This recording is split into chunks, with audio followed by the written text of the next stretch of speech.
એક મહત્વના સમાચાર મળી રહ્યા છે। રાજ્યના 13 આઈએએસ અધિકારીઓની બદલી કરવામાં આવી છે। રાજકોટના કલેક્ટર પ્રભવ જોશીની ટુરિઝમ વિભાગમાં એમડી તરીકે બદલી કરાઈ છે।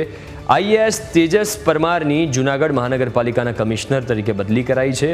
જૂનાગઢ મહાનગરપાલિકાના કમિશનર આઈએએસ ઓમ પ્રકાશની રાજકોટના કલેક્ટર તરીકે નિયુક્તિ કરવામાં આવી। તો આઈએએસ અશ્વિની કુમારને રમત, યુવા અને સાંસ્કૃતિક વિભાગના મુખ્ય સચિવ બનાવવામાં આવ્યા છે। આઈએએસ આર મીણાને પોર્ટ ટ્રાન્સપોર્ટ વિભાગના મુખ્ય સચિવનો વધારાનો ચાર્જ સોંપવામાં આવ્યો। આઈએએસ એમ થન્નારસનની અર્બન વિકાસના મુખ્ય સચિવ તરીકે બદલી કરવામાં આવી છે। આઈએએસ મિલિંદ તોરવણેની પંચાયત ગ્રામ વિકાસ વિભાગના મુખ્ય સચિવ તરીકે બદલી કરવામાં આવી। તો આઈએએસ આરતી કંવરને નાણાં વિભાગના ખર્ચમાં સચિવ તરીકે વધારાનો ચાર્જ સોંપવામાં આવ્યો છે। આઈએએસ જેનુ દેવનને એમજીવીસીએલના એમડી તરીકેનો વધારાનો ચાર્જ સોંપવામાં આવ્યો। તો આઈએએસ આશીષ કુમારની આદિજાતિ વિકાસના ડિરેક્ટર તરીકે નિયુક્તિ કરવામાં આવી છે। આઈએએસ સુથાર રાજ રમેશચંદ્રની નર્મદા રાજપીપળાના ડીડીઓ તરીકે નિયુક્તિ કરવામાં આવી। તો આઈએએસ અંકિત પન્નુની જામનગરના ડીડીઓ તરીકે નિયુક્તિ કરાઈ છે। આઈએએસ પાટીલ આનંદને ડાંગ આવાના ડીડીઓનો વધારાનો હવાલો સોંપવામાં આવ્યો છે। વધુ વિગતો સાથે સંવાદદાતા મલ્હાર ફોન લાઈન ઉપર જોડાયા છે ગાંધીનગરથી। મલ્હાર, સતત બદલીનો દોર યથાવત જોવા મળી રહ્યો છે। બદલી અને વધારાનો ચાર્જ પણ સોંપવામાં આવી રહ્યો છે આઈએએસને। શું વિગતો પ્રાપ્ત થઈ રહી છે?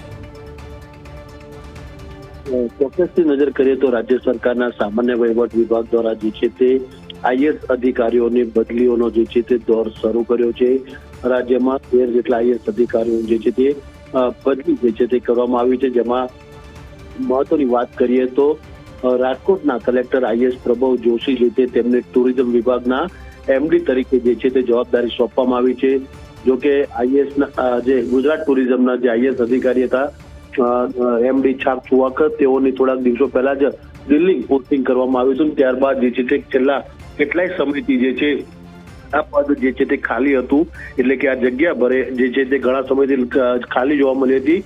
તે જગ્યા ઉપર હવે રાજકોટના કલેક્ટર પ્રભવ જોશીની જે છે તે નિમણૂક કરવામાં આવી છે। આ ઉપરાંત તેજસ પરમાર જે જૂનાગઢ મ્યુનિસિપલ કોર્પોરેશનના કમિશનર તરીકે જે છે તેઓની પણ બદલી જે છે તે કરવામાં આવી છે। આ ઉપરાંત જૂનાગઢ મ્યુનિસિપલ કોર્પોરેશનના કમિશનર આઈએએસ ઓમ પ્રકાશને રાજકોટના કલેક્ટર તરીકેની જવાબદારી સોંપવામાં આવી છે। પરંતુ જ્યારે અશ્વિની કુમારને જે છે રમત ગમત અને યુવા સાંસ્કૃતિક વિભાગના મુખ્ય સચિવ તરીકેની જે છે તે જવાબદારી સોંપવામાં આવી છે। જ્યારે આર મીણા જેમને જે છે તે ફૂડ એન્ડ સિવિલ વિભાગમાંથી સીધી જવાબદારી હવે ટ્રાન્સપોર્ટ અને પોર્ટ વિભાગના મુખ્ય સચિવ તરીકેનો જે છે તે વધારાનો ચાર્જ જે છે તે સોંપવામાં આવ્યો છે।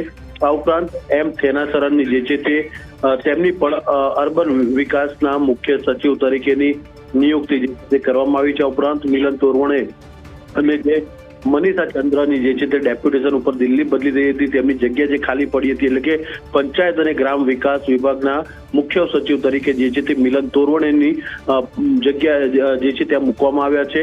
આ ઉપરાંત મિલન તોરવણે પાસે જે છે તે જીએસપીસી નો પણ વધારાનો ચાર્જ જે છે તે આપવામાં આવ્યો છે। આ ઉપરાંત આરતી કંવરને નાણાં વિભાગના ખર્ચ સચિવ તરીકેનો પણ વધારાનો ચાર્જ જે છે તે સોંપવામાં આવ્યો છે।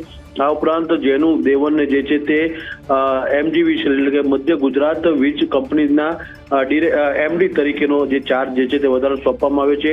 આશીષ કુમારને જે છે તે આદિજાતિ વિભાગના ડાયરેક્ટર તરીકેની નિયુક્તિ જે છે તે સોંપવામાં આવી છે। આ ઉપરાંત આઈએએસ સુથાર રાજ રમેશચંદ્રશેખરને નર્મદા રાજપીપળાના ડીડીઓ તરીકેની જવાબદારી જે છે તે સોંપવામાં આવી છે। આમ મોટાભાગના જે આઈએએસ અધિકારીઓ છે તેઓની જે છે તે વધારા ચાર્જ સાથે બદલી કરાઈ છે, ત્યારે કેટલીક જગ્યાએ ડીડીઓ અને કલેક્ટર કક્ષાના આઈએએસ અધિકારીઓની બદલી કરાઈ છે। બિલકુલ, આભાર મલ્હાર વિગતો આપવા માટે।